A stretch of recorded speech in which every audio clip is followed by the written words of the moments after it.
Do you want to know why you can't get amazing results at the gym? In this video, I'll reveal the first of 5 basic weightlifting principles that can make or break your results.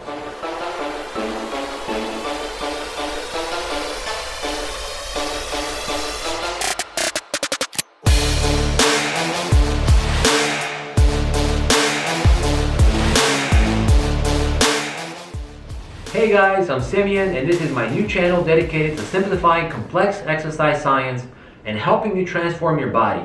I've trained people for many years and decided to use YouTube as a platform to share what I've learned in my 25 years of training and studying with all of you, the broader audience. But first, I'm not a doctor, personal trainer, or nutritionist, and nothing that I say on this channel should be construed as medical advice. All of the information provided on this channel is for educational and entertainment purposes only, and you should consult your personal doctor before undergoing any diet or exercise plan. The problem with 99% of the training programs out there is that they were created with the wrong mindset. That mindset is the proverbial losing weight, which is measured by a scale and very often focuses on calories. What's the problem with that, you might ask? The problem is that muscle weighs more than fat. And muscle needs proper nutrition to grow. And when you focus on dieting and losing weight, you actually starve the muscle. I will probably have a whole separate video on the problem with calorie counting, but for now remember that your body doesn't respond the same to 100 calories of broccoli and 100 calories of sugar. So this concept of calories is extremely misleading and most of the time counterproductive.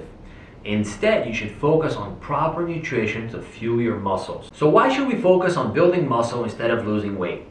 All of the scientific evidence confirms that building muscle is the #1 thing you can do to extend your life both in quality and quantity. Better than diets, better than drinking herbs, better than doing yoga, and yes, better than running marathons. Why? Because your muscles function as huge engines designed to both burn off waste product, push your body to create hormones, and supercharge your metabolism to burn off all of the excess fat, and finally support your joints. So that's what I mean when I say that most workout programs out there have the wrong mindset. Instead, the proper mindset should be to build more muscle. How much more? As much as you possibly can. Naturally, of course. So once we establish that building muscle should be your mindset when working out, we have to create a workout program structured around building muscle.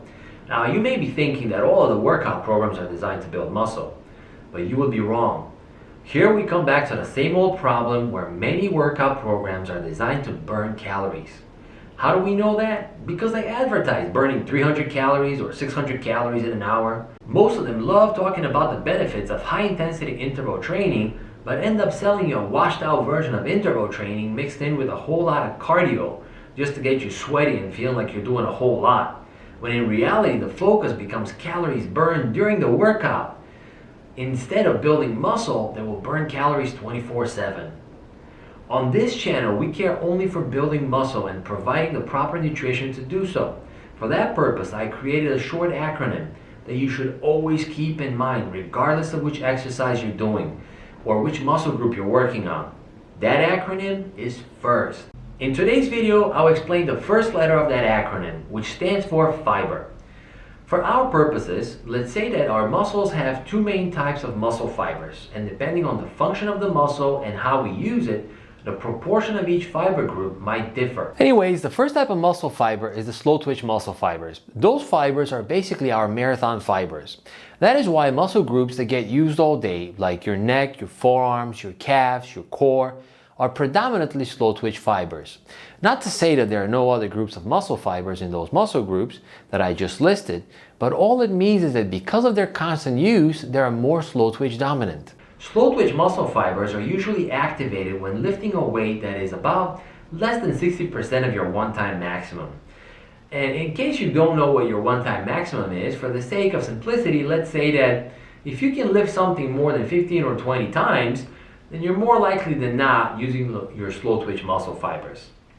The second type of muscle fibers are the fast twitch muscle fibers. Their purpose is to cover the range of weight above our 60% max. Just as a side note, there are fast twitch muscle fibers A and X and also a number of hybrid fibers. where the fast twitch muscle fiber X are the pure strength fibers and the hybrids are the not yet determined.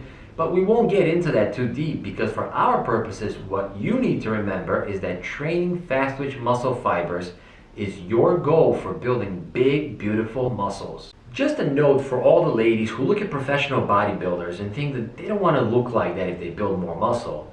Trust me, you won't. These people not only train their brains out for years, for decades, but they also take massive doses of anabolic steroids. So what you need to remember is that no matter how much you train naturally, you will never look anything close to a professional bodybuilder. And here I'm not judging anyone, I just want to put things in perspective for you. And one more thing, don't get scared when you start lifting in the beginning and your pants get tighter. Keep working and burning those layers of fat, and your pants will not only fit, but they will fit better than before. Anyways, because fast twitch muscle fibers cover the range above 60%, we have to train them accordingly.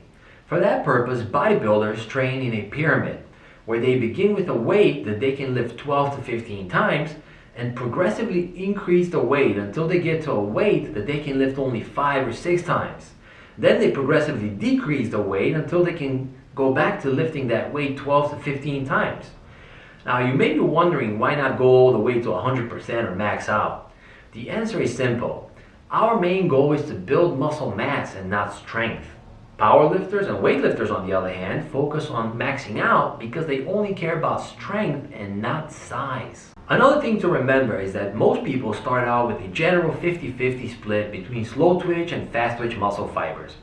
And based on your training program, that ratio can go all the way to one end of the spectrum, where you basically are a marathon runner and have nothing but slow twitch muscle fibers, all the way to the other end of the spectrum, where you're an Olympic weightlifter with nothing but fast twitch muscle fibers.